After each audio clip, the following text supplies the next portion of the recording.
So ito yung isa sa mga pamamaraan natin ng pag-aalaga naman ng manok. Ito tinatawag nating pastured chicken.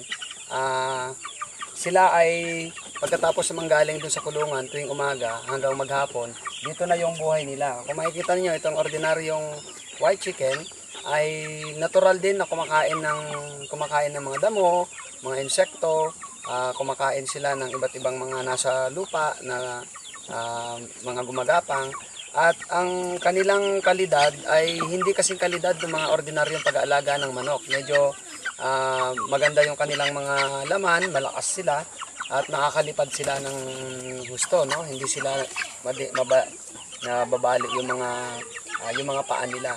Dahil sa simula pa lamang ay tinuturuan na natin sila mula sa days 1 ng pagkuha natin ng sisiw, ay tinuturuan na natin sila na nasa lupa na agad sila at uminom ng mga inumin at pagkain na katulad ng kinakain at iniinom ng mga ordinaryong mga manok.